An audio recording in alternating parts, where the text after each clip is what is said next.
So it's a new chant. I'm gonna teach it to you. Goes, I am able to share the love inside of me.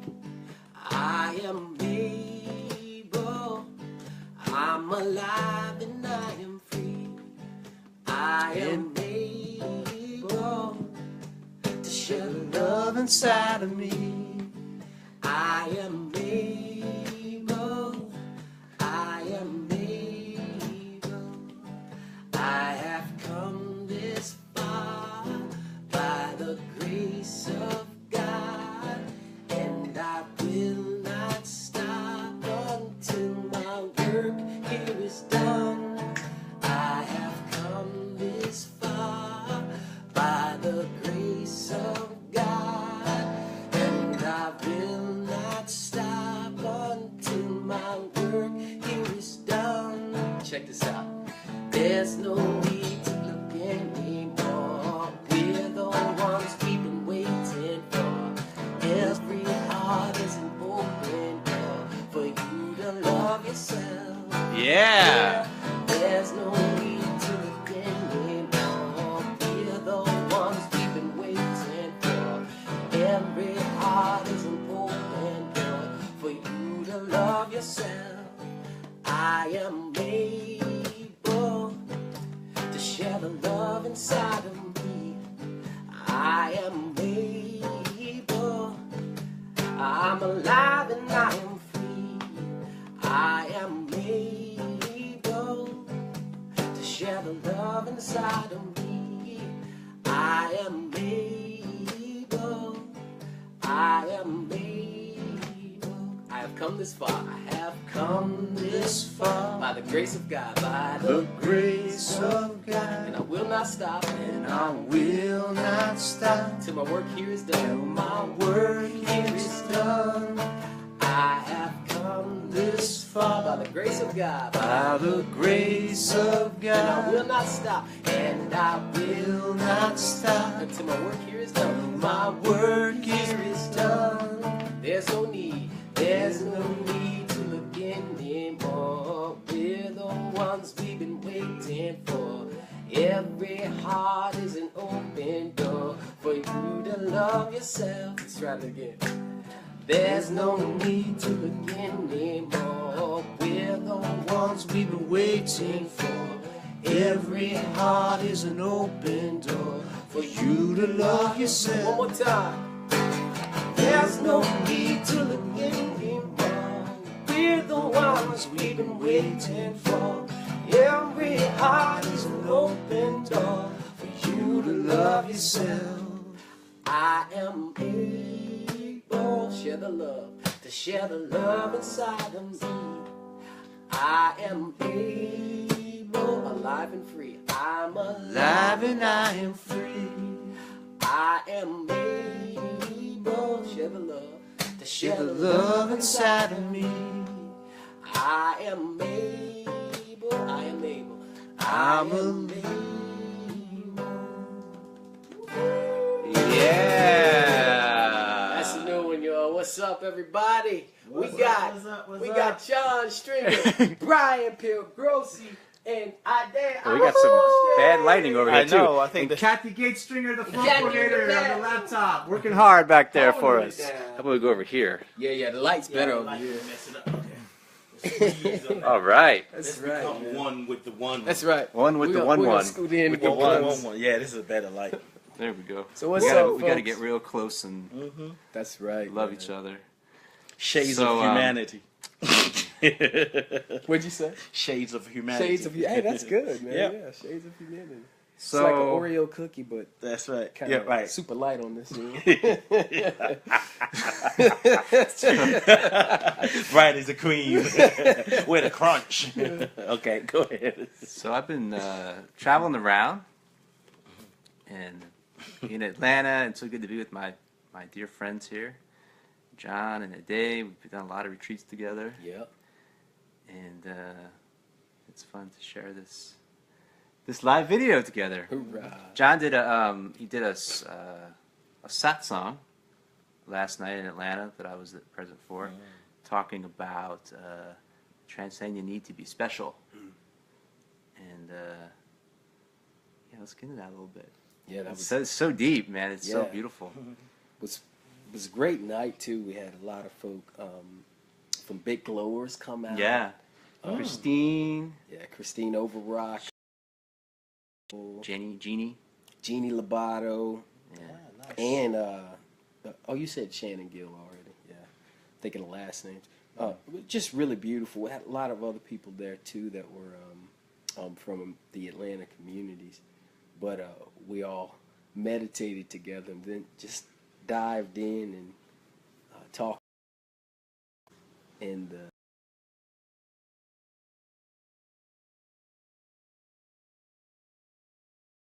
whether it be our relationship to our identity or our relationship to others, and then dissolving that separation so that love can flow equally to whomever and whatever, to all that is.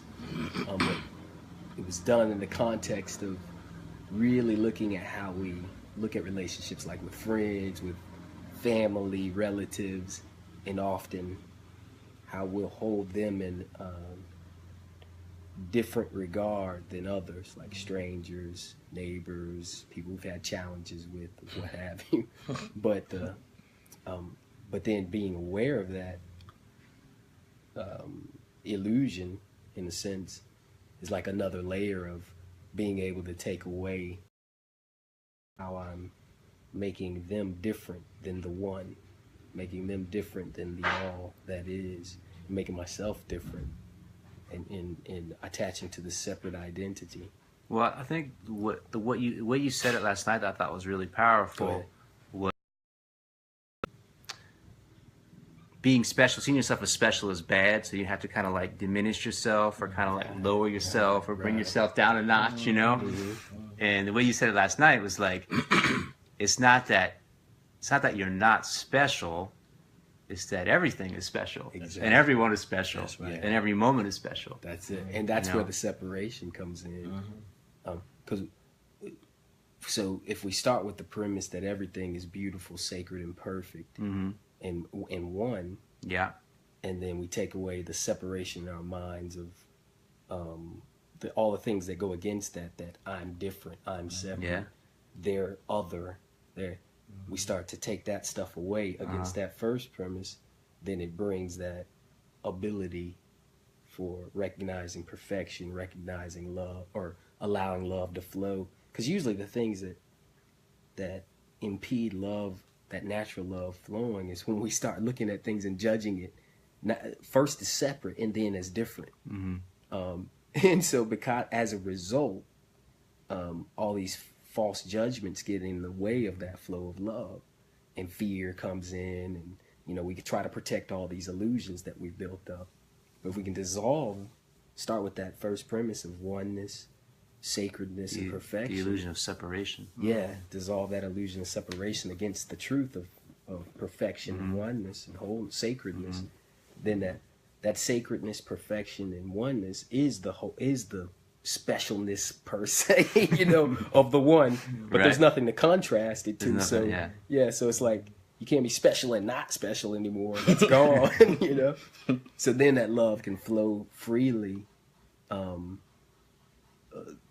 to all, but it's a higher, like in this level of consciousness or dimension of, a level of consciousness, it's really hard to see because this is all the illusion of separation. So we see with our eyes and senses, and Yeah. it just feels separate. I mean, Yeah. I don't know about you, but like Yeah. right now, I feel like I'm in this body, and I'm not in this body, and I'm Right, not in right, that right, body, right. and I feel like these bodies really exist. I mean, it just feels, that's what my senses tell me and experience.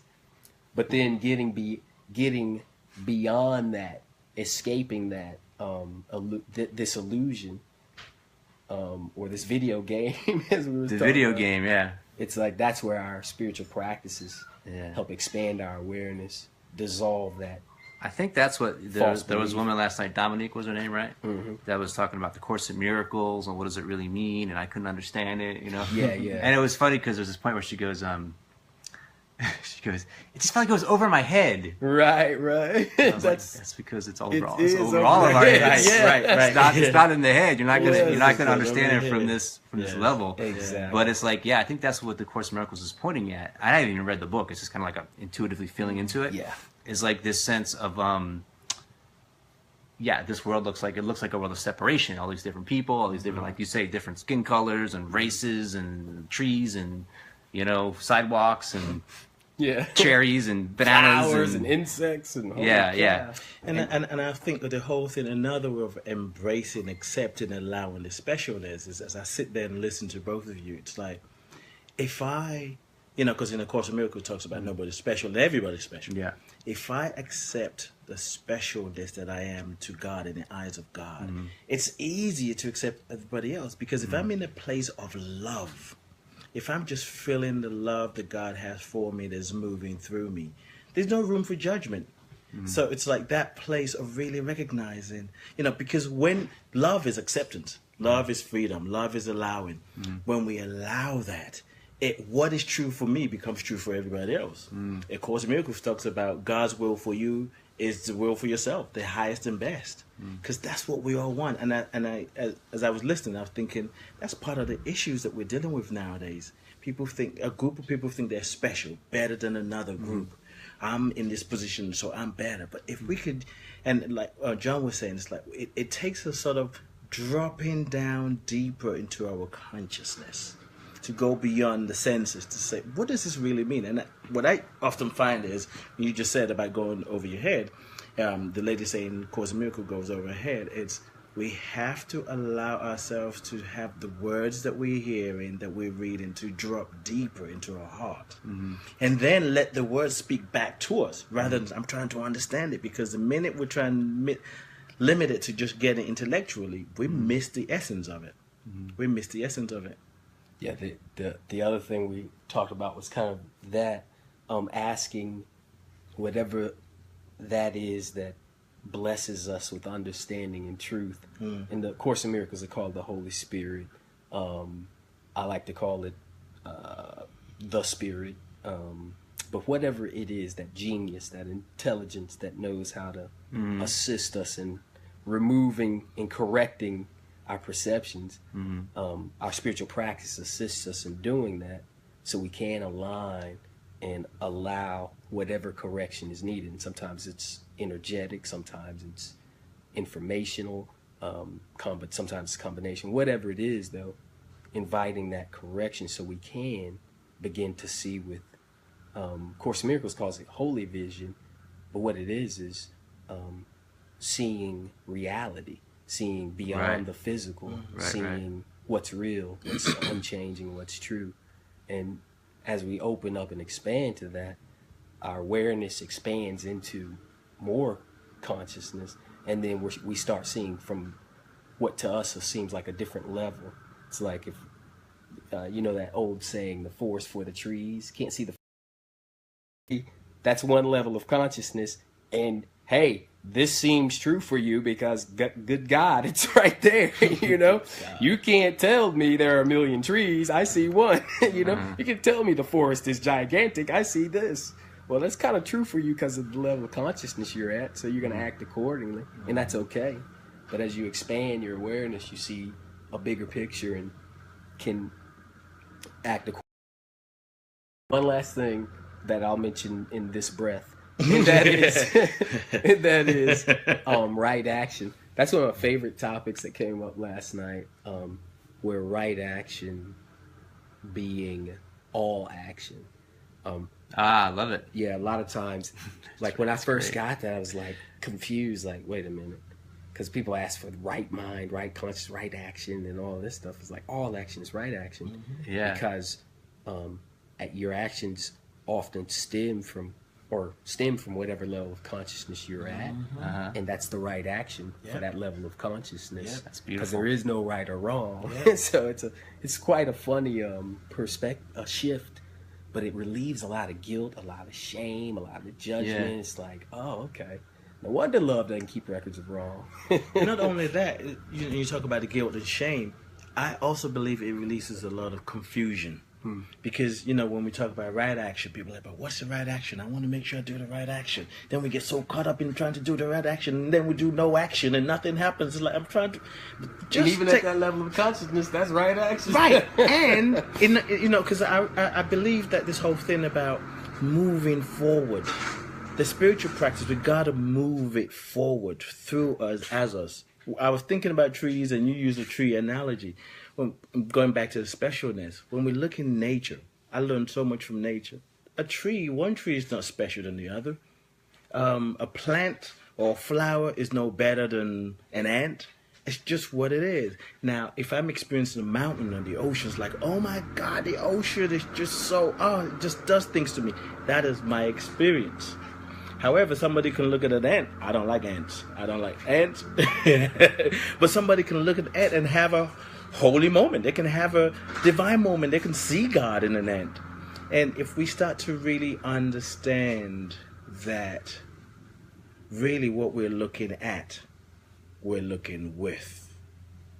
And that's why so many people can look at one incident and you ask 10 people about an incident that happened and you get 10 different variations of what happened. Because what we're looking at, we're looking with, which means what you see is what you're projecting. If you see something other than other people, what you see is what you are, and what you are is beautiful. Yeah, I like that. Is that a song, or you just made it up? I like That's that. a song. Oh, Yeah, I'll play it I for you. like later. that. What you see is what you are. And what you are is beautiful. That's right. All actions are right action. All actions, right action. So it whatever feels you see is like great. It feels like what we're opening to, what I feel you speaking to, and you speaking to, what we're opening to in our consciousness. The three of us, more and more, is like the way it would come to me is like radical non-judgment. Yes. It's like radical non-judgment. Radical You know? non-judgment. Yes. And it's kind of shocking to people when you start to because people are so fixated on this is right, this is wrong, this is the right way, this is the wrong way. They're doing it, and it's like, there's this point where you just kind of, even that's okay. It sounds like it's a way of like people can interpret it like you're not engaging with the world, you're not making a difference, but it's not that way at all. It's actually the opposite. Even more engaged. Yeah. Because when you're part of it, you're really engaged.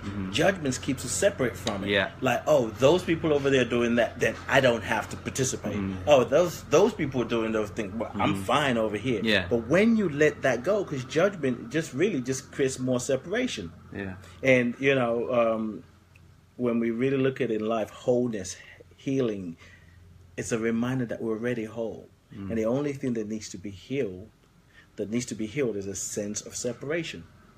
It's when we feel at one with somebody, I mean, we're just with them. We know what they want. We feel them. We're picking each other's thoughts up. We're assisting. We become part of what I call like humanity. Humanity is the body, and each one of us is the many aspects of the body.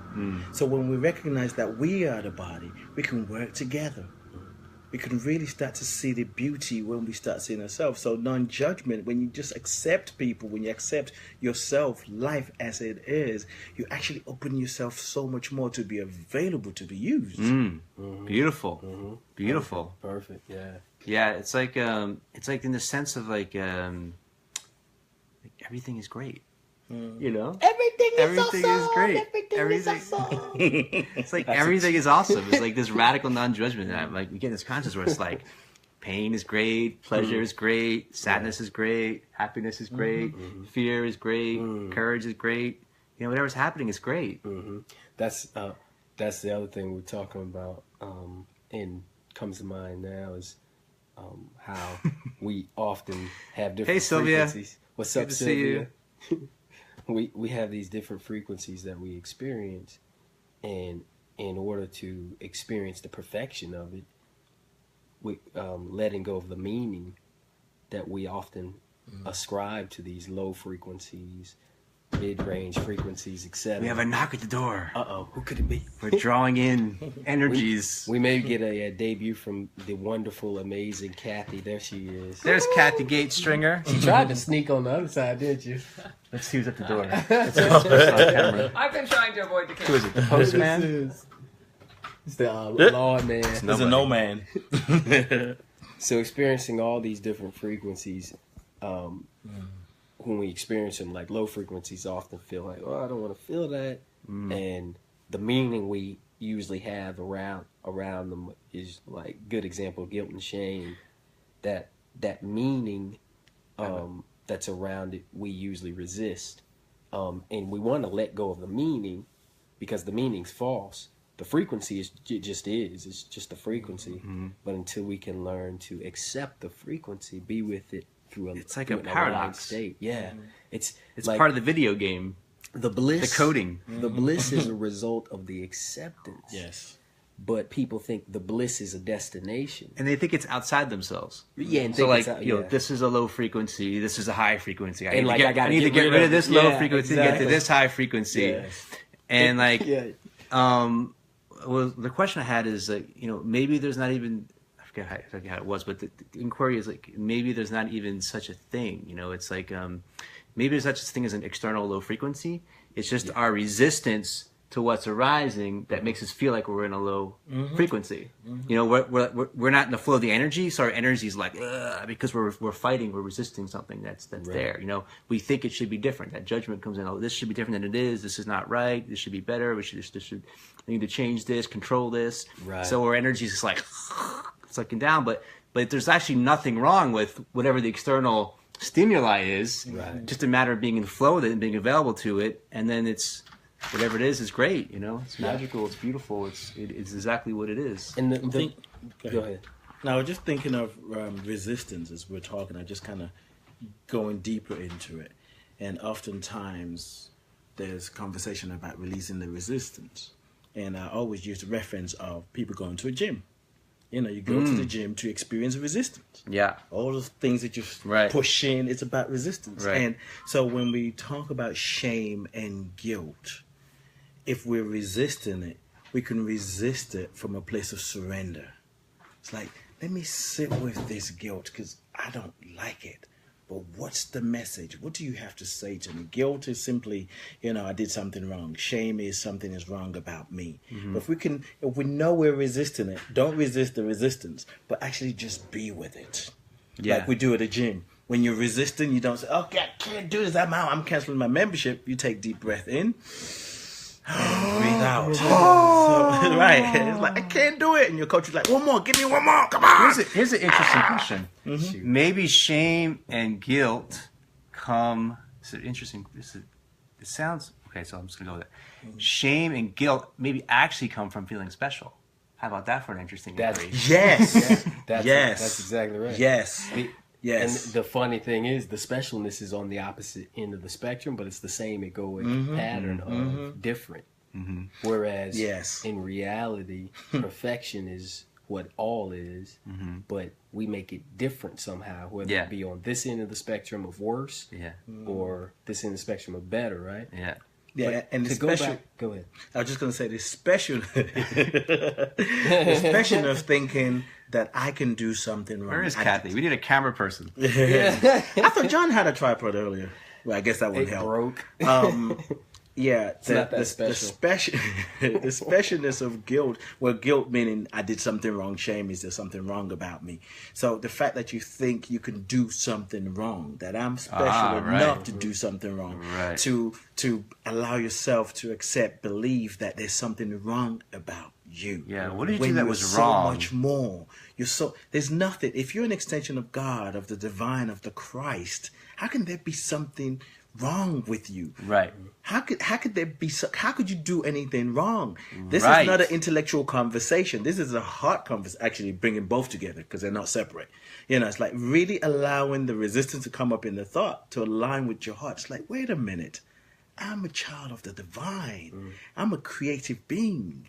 And when the divine, in one holy book, they sometimes make us believe that it's the only holy book called the Bible, say in the beginning, well, when God created everything, it said it was good. Everything is good because it's an extension of good. So anything that we do that we consider to be wrong, maybe it's just an opportunity to look at it, to do things differently, to say, oh, that's not the result that I wanted. Let me try something new. However, the ego mind will grab hold of that, like, see, you messed up. You're such a special idiot. You messed up.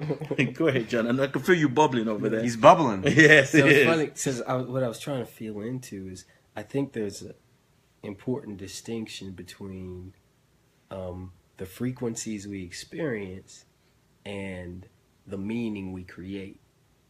Like, Yeah, for sure. The stories. right. So the frequencies are what they are. They're, ooh, this feels low vibration. This feels high vibration. But it's not good. It's not bad. It is, right? Yeah. And if we learn to accept it, we can navigate those frequencies and through alignment and enjoy the ride. It's kind of like going on a Enjoy roller the ride, coaster. right. Oh, we're going high now. Oh, we're going low now. Oh, wow. Maybe high frequency and low frequency is just correlated with our level of resistance to the moment or allowing and flowing with the moment. What you mean? So Say that again. So the frequency is more of a result of if you think of it in vibrational tones, it's like notes, right? Yeah. Like it's just how, like the waves that are going up each vibration. Right. It's how many of them happen per second. Yeah. If it's a higher frequency, more of them per second. Right. If it's a lower frequency, it's like Right. So then the question Right. is, why are we judging one as better than the other?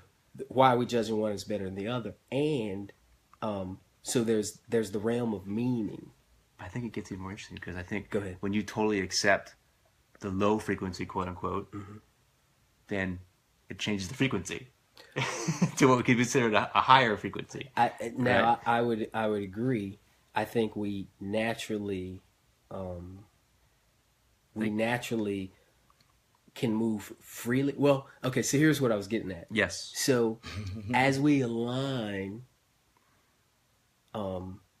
when we're connected to our genius and our higher consciousness, in those moments, we can naturally we can go in the now to whatever frequency is best and highest for all concerned, best and highest for all consciousness. When we're aligning, We could really use a camera person. would you be willing to help Kathy, us if with the you- camera, baby? By I'm chance? trying to help the dude in the yard. He's waiting. Oh, for is he? us. Okay, When you're done with we'll him. wait. If you let me finish with him. So knowing that every moment is complete, perfect, and full. When we align, we're able to navigate it and receive all the intelligence, all the beauty, and whatever we need to receive, and we can go to whatever frequency we need to be. Meaning, or we need to respond at. Meaning, just because we're aligned doesn't mean we're going to be super high frequency all the time. We're going to be what we need, what the moment needs. But a lot of times we think in terms of this frequency is better than that frequency, but that frequency is just as significant as this frequency. And so through That frequency alignment- is not special. Bingo. That frequency is right. not special. And so alignment assists us in naturally being whatever frequency we need to be. Our resistance creates the suffering Yeah. when we're going through that. Yeah. And the resistance often Yeah. comes from the meaning we're creating, the false meaning of not safe, not complete, not enough, different, special, all that stuff. So the meaning is often the impediment that prevents us from finding the gifts in the frequencies that are here now, and some of these frequencies are a result of past meaning we've created. I'm not saying it's not. What I'm saying is, if we accept the frequency and let go of the meaning, we will be what we need to be. The meaning isn't true. You know, the story. Exactly. It's just, the story isn't true. To realize that is so liberating for the mind, and that releases the judgment. Yeah. Because the mind will go, oh, I have a story about this person. Right? You meet somebody on the street, they're wearing some kind of clothing or something. You get your story, a judgment about them. But when you have this awareness, you go, oh, and that story is not true. Right. Right. And you can release that, and you're open. What people call open-minded is really just not being attached to any story or judgment that passes through. Yes. and And, consciousness. as I sit here, I think of what could even, as I see it anyway, make it easier is when we think of fire. Is fire bad? Is fire good? Fire is. However, when there is an understanding of what fire can do, we cooperate with it accordingly. If you're cleaning your house and you want to burn things up, you use fire. If you're out somewhere where it's cold, in a country where it's freezing, if you don't have an understanding of what fire is, or maybe you're just holding on to fire, burn down your house or your belongings, you're like, no, don't light the fire. I'm freezing, but don't light the fire. But when you understand that, when you cooperate with what fire is, you can use it to burn down, you can use it to warm up. Right. So really the understanding comes from knowing who we are. Yeah. When we know who we are, I think in some cases, there's meanings just kind of drop away. And when you start to give it meaning, you can say, oh, I see what I'm doing here. So awareness, when I'm coming from the truth of who I am, knowing that what I'm looking at, I'm looking with. When I'm judging another, it is my projection. I'm trying to be safe by judging them, that they're separate from me. But when I understand that I am not separate from anybody, and I can see something someone does that really maybe just triggers me, I can take a moment to say, okay, there's something I need to see here. Taking a deep breath, because I am remembering who I am, that, I can't be attacked. I'm not vulnerable. So, but I'm feeling like that. Let me be with that. What is this? Oh, I'm feeling that they're better than me. I'm feeling that they have something that I don't have. So when they said that what they're they special, said, right, that they're special, and I'm not as special as them, or I'm specially don't have and they specially do have. Oh, I see what's happening here. Is that true? Like Baron Katie would say.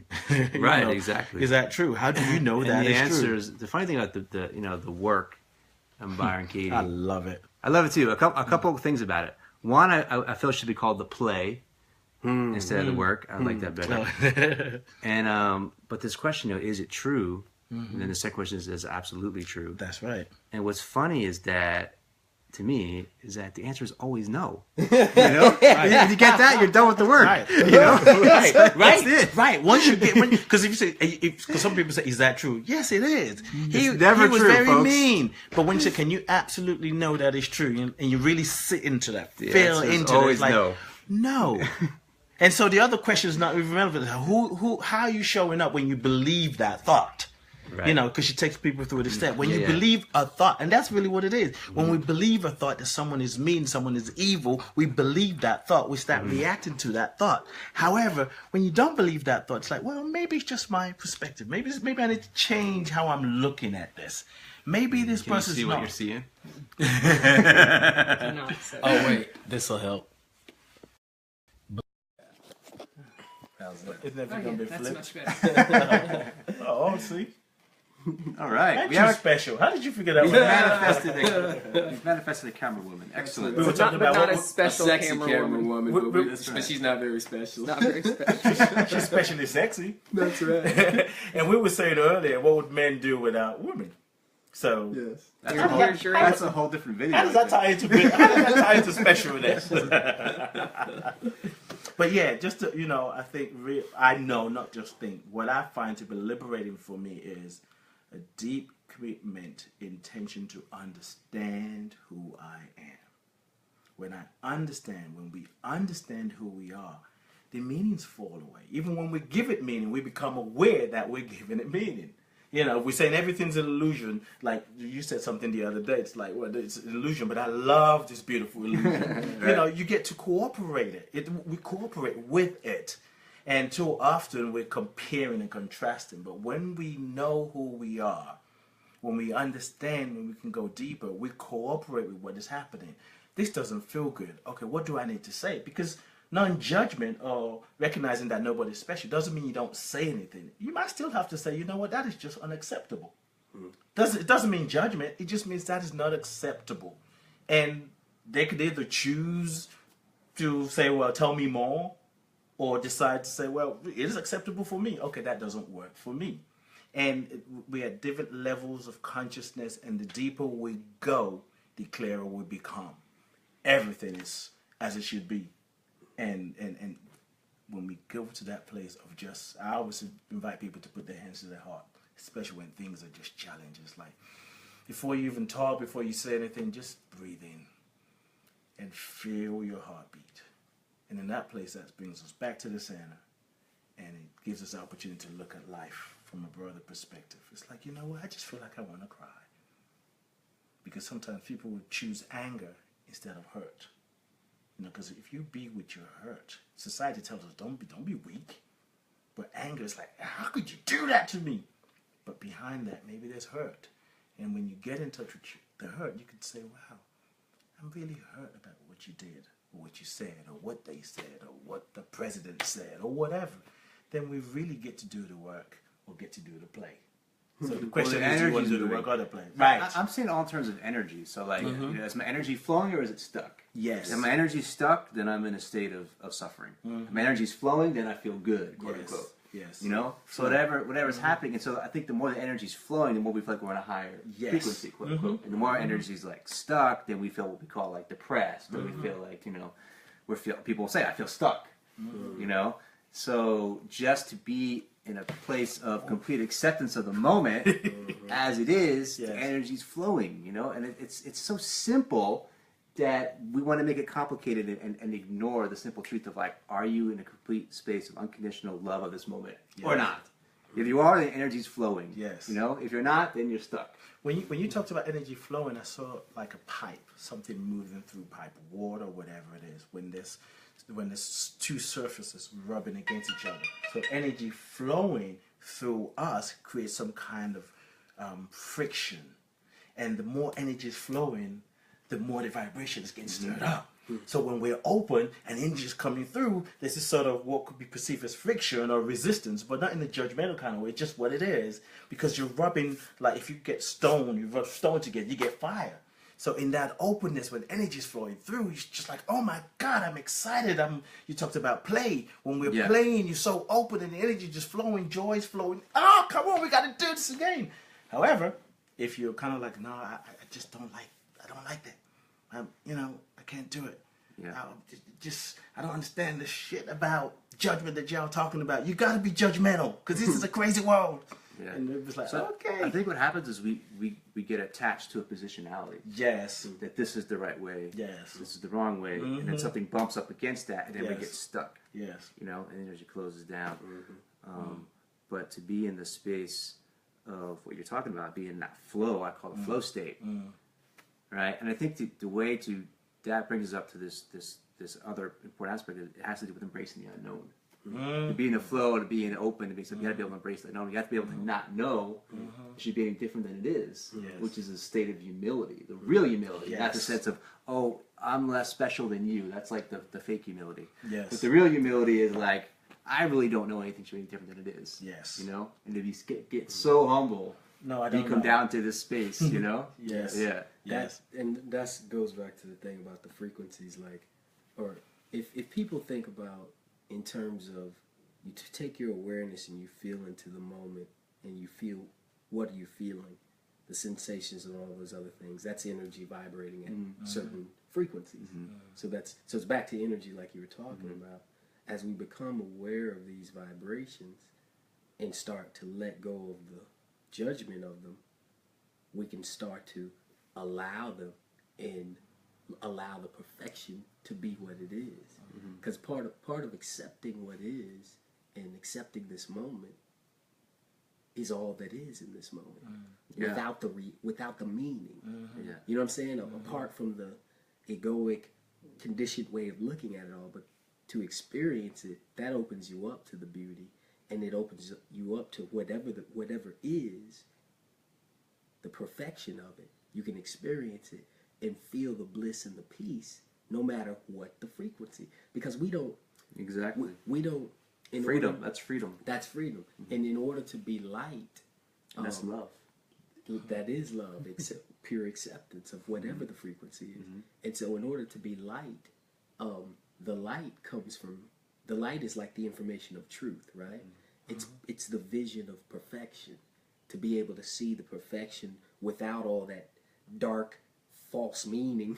You know, it's all illusion, it's all fake, but it's the darkness is what clouds the separation, the judgment, the specialness, all this nonsense, right? That doesn't see oneness and perfection. And so if we can, and even judgment of the frequencies, like, oh, this is a special frequency and this is a terrible frequency, right? Which is really prominent in the New Age world. It's like judging the frequencies and resisting and fighting. And people end up so it all of that meaning, resistance, judgment, separation, all of it leads to the same thing.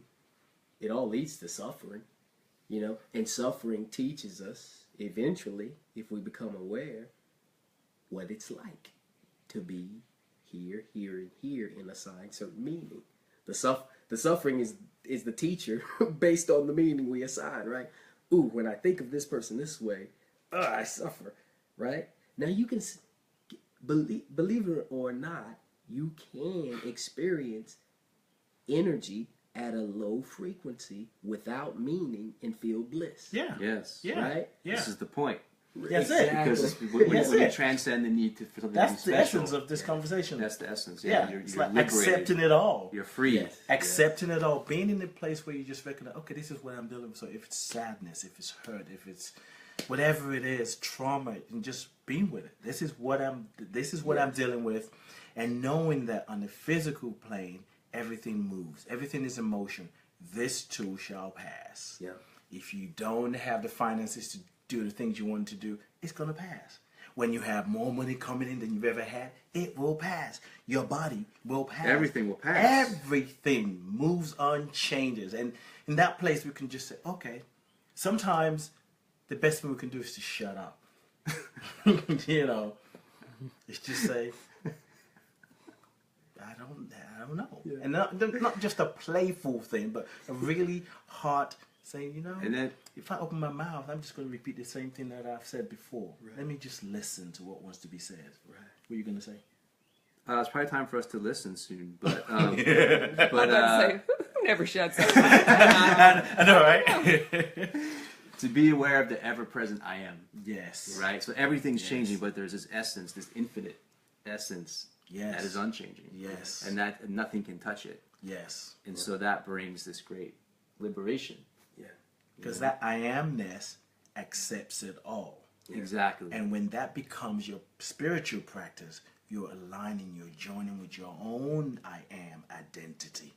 So you get to, which is the same I am identity. That's right. All things. You get to just watch things, and everything becomes a play, a dance. It's like this great dream, and nothing actually ever even happened. Mm-hmm. Here's the irony: the order in which that acceptance comes is different than what we often think. Mm-hmm. Meaning, we perceive all these things and try to accept it, right?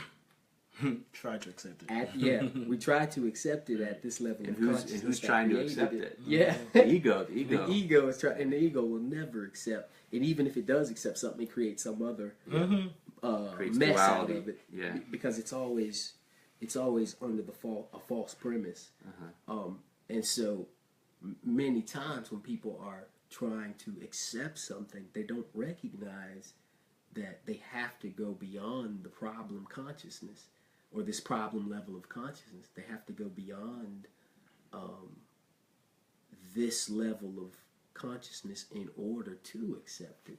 So often the solution of in order to accept, we must connect and integrate through alignment, through whatever practice that brings us to that space with that consciousness that can correct and remove and allow us to truly accept what is. Because truly accepting what is keeps expanding for us. We keep finding these layers of limitation we've created, and then we dissolve that, and then we keep expanding into, oh wow, this all isn't real. Then we accept that, and it's like, oh wow, I don't see with holy vision yet. And we accept that. And then we're like, oh wow, I'm starting to see the holy vision. Ooh, I got a peek. Ooh, what is it? We keep accepting.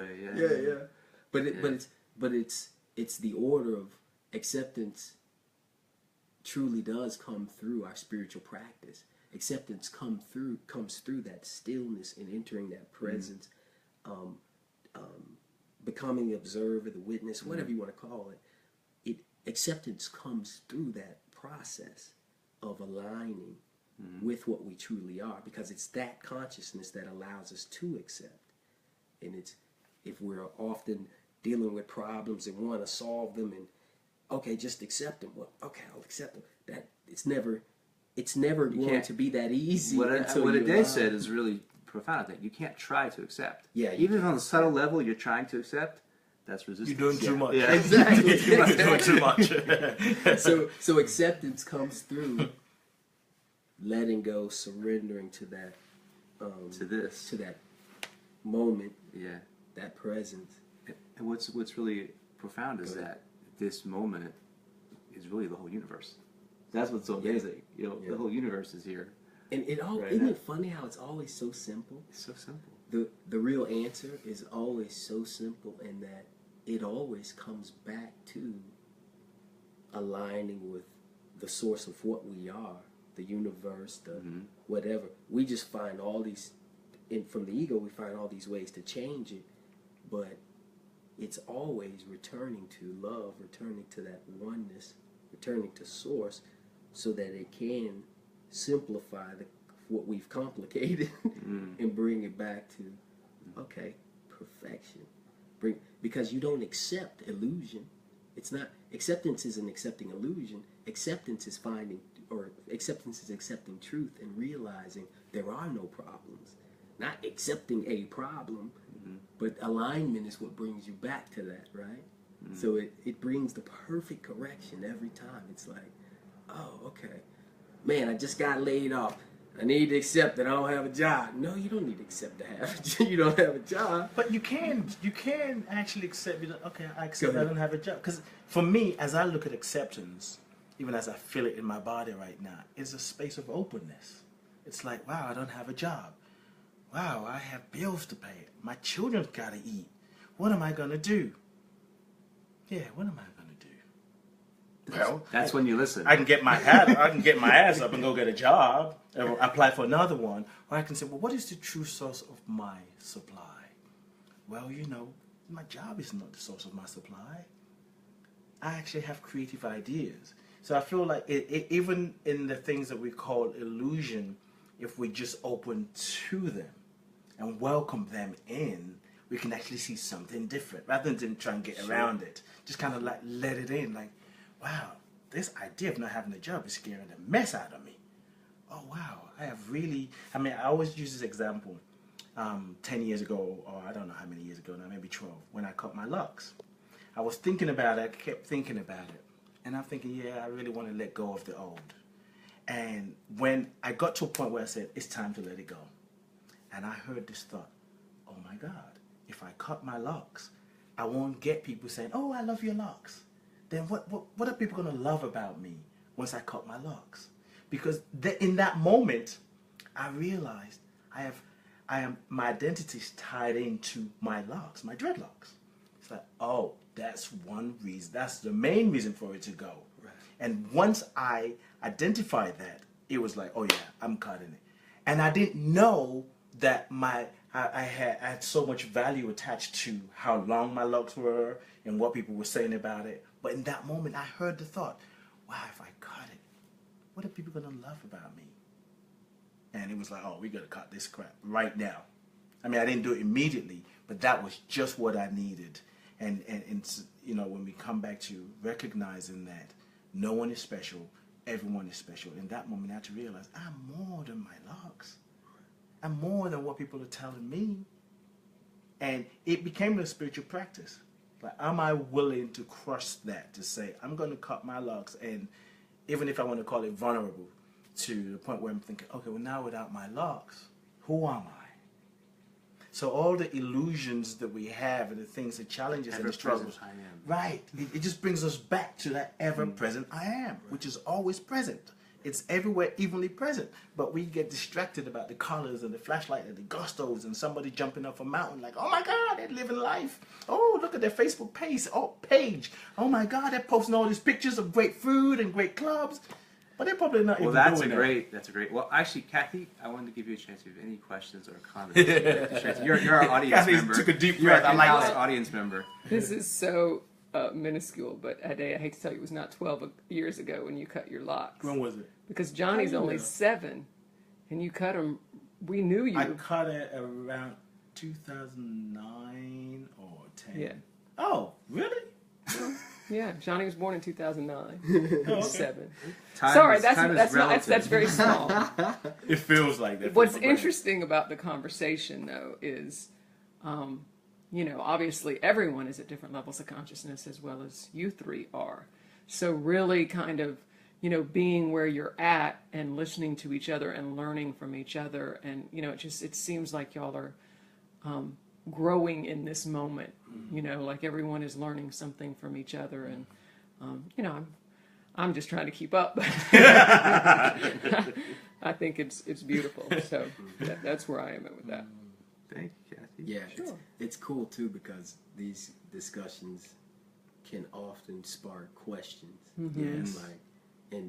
Like even internally for me, as we talk, questions come up and I'm listening and feeling and asking, like for insights, like the whole thing with frequency and meaning. Like I was deep. confused and was trying to figure out.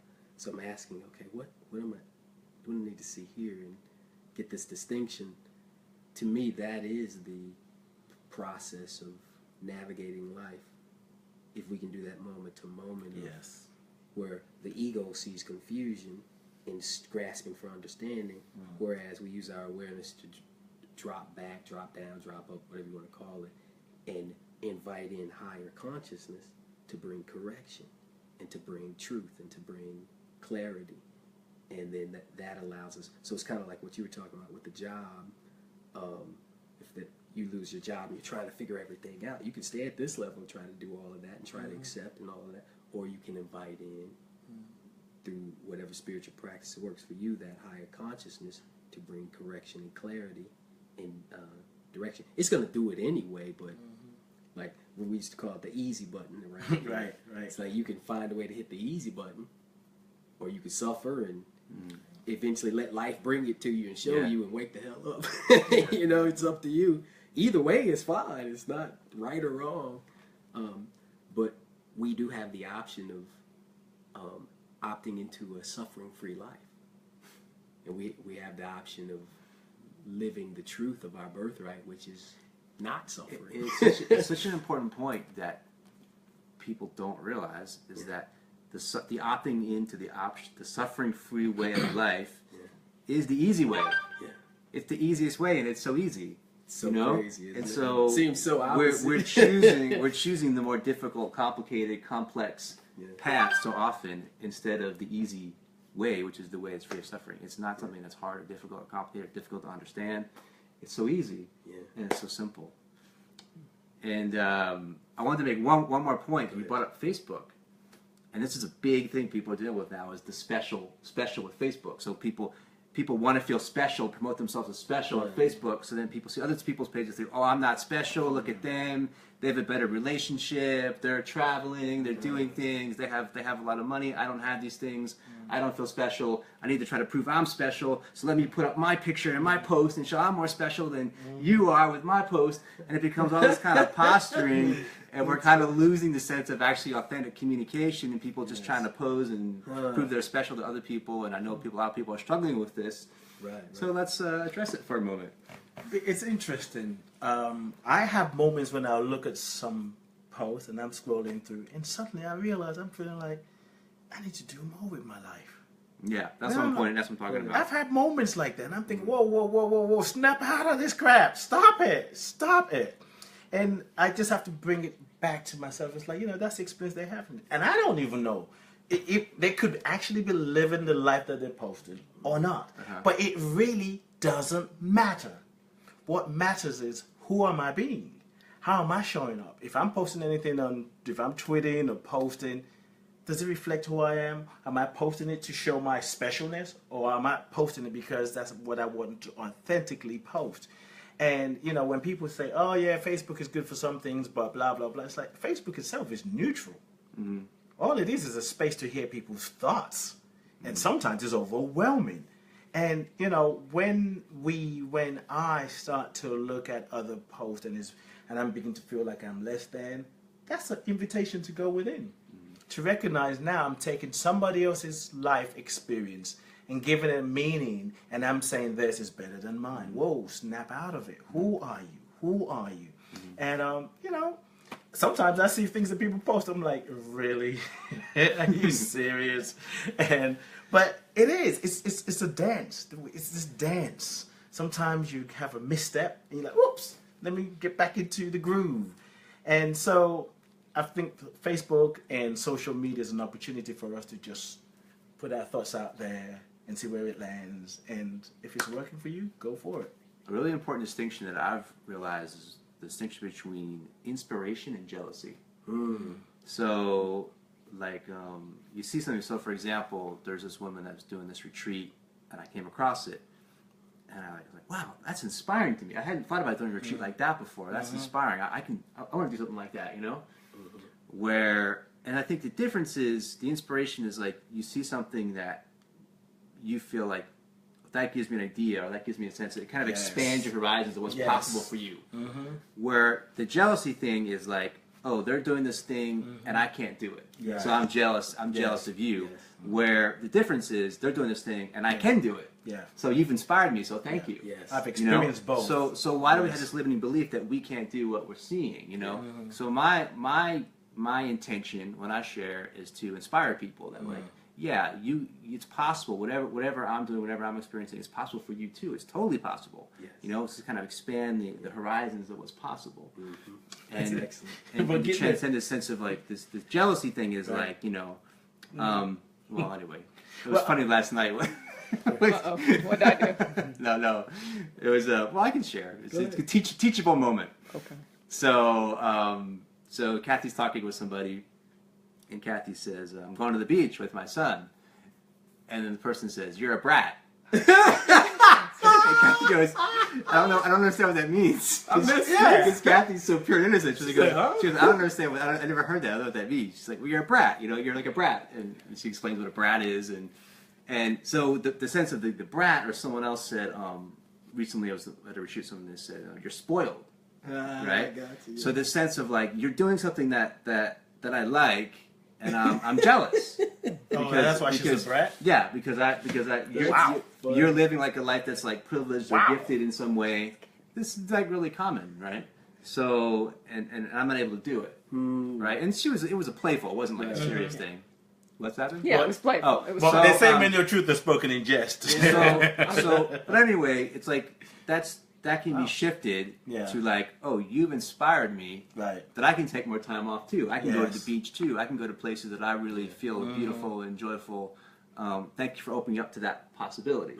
You know, but if we feel limited and stuck, you know, then we're going to feel jealous of people. And this is why that energy is not helpful.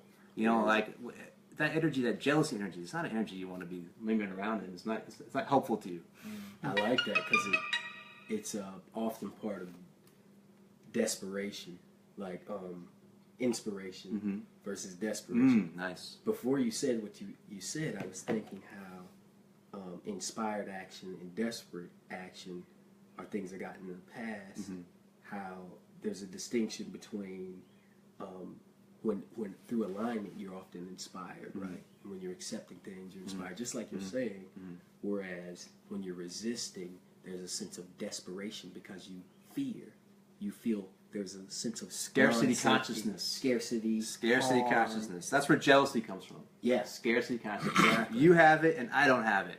Exactly. But you do have it. Yeah. You have it and I have it too. And people feel desperate to get it, but they don't realize they already have it. That's the thing. Right. So I think the inspiration is to realize, like, I'm just showing you that you have it all. Yeah. Right? And I'm just pointing that out to you, expanding your horizons to that realization. And the beauty is when we see all that's around us and we see the appearance of others doing this or having that, if we go, eventually we get to this point where we recognize this principle of oneness, and if you even reason it out, reason can be a very effective tool if you're starting with principles of truth. So if you reason out oneness, then what you see is just an extension of you. You have it right there. Yep. What you're seeing, you have What it. you see is what you are. Right. What you are is beautiful. So exactly, because there's no separation. So if this extension of the one, I am, That's profound. yeah, if this extension let me of the follow one, up on I am, go ahead. So what he's saying is like you see Facebook and you see like that's a lot of it's relationship stuff. So they see John and Kathy and they're like, oh, they have this great relationship. I don't have that kind of relationship. I'm alone. I'm jealous. You know, and it's like what you see is in that moment you do have it. You're actually experiencing whatever you encounter. But we get caught in separation of like that's me, that's not me. But if you in the feeling state, you're feeling you have it in that moment because you know? It's the moment. That's all there is. Exactly. Oneness is all consciousness, and we're experiencing consciousness in individuated points of awareness when we're feeling separate, right? Yeah. So expanding the awareness is what we want to do, but we can recognize the principle of oneness and realize, okay, this individuated point of awareness I'm looking at is actually part of the all consciousness I am one with. So whatever they're experiencing, I'm experiencing. Yep. The I am. Now here's the funny thing. It goes to something else we teetered on when we were talking about action. Action always comes from a result of the level of consciousness, right? But the action is meaningless, doesn't really matter. That's why all action is right action. It's the vibration that we're choosing that matters. That's all that really matters is the vibration that we're choosing, and are we aligned or resisting? Right? We're aligned or resisting, yeah. So- We're flowing or resisting. Yeah. So if we're choosing to get mad, right? There's a resistance. We choose to get mad. We create this false meaning, but then we align. Okay, well that vibration is going to be there. That vibration, as a result of what we chose, may already be there. So if we can align, we can experience that and allow it to flow perfectly, and be at a. It's not like you're ever going to cease all thought until you get to like probably the highest level of consciousness, I guess. I don't know. Well, I think thought becomes creative. Yes. Right. So And it's like inspired artistic versus expression. You know? Yes. Like And- stories become thought is story is creation. We Right. creation stories. You know, we're creating stories what creates the universe. So it's creative energy. So Instead of the- this reactive energy of thought. That's you know? it. Yeah. So the inspired, for me, the alignment and the listening allows the inspiration Yes. to come through, In the stillness. and then the action to follow based on that, versus reacting to thoughts of desperation and having action follow that and create even more suffering. That never seems to end as a cycle. I'm kind of filling into this wave of truth and sharing. And I go back to, I guess the first thing is, we must ask ourselves, what is your deepest intent? If your intention is to be an expression of the divine, to understand who and what you are, if your intent is to be more loving, more compassionate, more creative, more joyful, more kind, that intention will always lead the way. Now, if we take action because we're angry, mad, and frustrated, even with the intention to live a more aligned life, something will pop in our awareness, in our consciousness. That intention would remind us somewhere, like, is this what you want to keep creating? Now, if the intention is, I don't give a flip about anybody else, then the actions will reflect that. I don't give a flip. And then when I say I don't give a flip, it's not just sort of like, I'm going to live my own life, but just more of a sort of separation kind of way. It's like, I don't care about anybody else. Nobody matters in my life. I hate people, or whatever the case may be. That intention would lead them in the actions that they take. But when we, I'm thinking of Ricky Byers Beckwith, one of their songs is, the way in is the way out. When the intention is really living from the inside out. Even when we choose illusion, take the wrong action, it would always bring us back to ourselves. It would bring us to a point where we'd say, I could have chosen differently. I could have responded to that differently, because it's like the consciousness has been primed to look for opportunities to grow. So, and that's what life has always given us opportunities. Like, oh, there's a fertile soil. You could have planted this different seed. We can go back and apologize. We can go back and really express the truth. It's like, you know what? I really felt like you were attacking me and I got defensive. I was able to see that now. And that's why, for me, it's so much important to really take time. Meditation, of course, works, but to understand, who am I? What It's is the most essential truth? question It is of the universe. What is the truth? So when you know who you are, which And the rest is unnecessary. yeah, it's unnecessary and it becomes play. It's like going Yeah, to a it's totally theater. all play. You know, you go to a theater, there might be in the play somebody's being beaten up or whatever, someone got shot, or movies, whatever it is. You kind of just think, oh my God, I'm sad that they shot that person, but you can just leave and It's say, a fun dream. it's just a movie. Right, exactly. It's about all of this really, for me, the different perspectives, it really doesn't matter. What really matters is, who am Who I? am I? Who am I? What is true about my existence? What is true? Am I living from the inside out or the outside in? And what is it that's unchanging? And that when we get to that, that's the refuge. That's the place where we say, you Liberation. know what? I don't know what to do. I don't even know where to start. But there is something in me that is unchangeable. And in that space, I know at the right time, I will be guided, I'll be led, I will know what to do. But right now, I'm just going to sit here. Any questions or comments, Kathy? And on the screen. You see? Yeah, head on the screen. Your storage is almost full. How Yeah. about that first? That's You know, I feel like I'm learning a lot. You know, I'm having resistance to some things. I'm aligning with some things, but I think even just sitting here, I'm like, oh my goodness, my butt is hurting. I wasn't prepared to be. But you know, I mean, it's just like really helping me focus on the thoughts that are popping up and what meaning I'm giving them. You know, so I'm like trying to put the things y'all are talking to in effect as I'm sitting here. You know what I mean? So I don't know that that's a question, but It's a comment. it's a comment. That's my comment. And the lovely tree man will be back any second now. So Nice.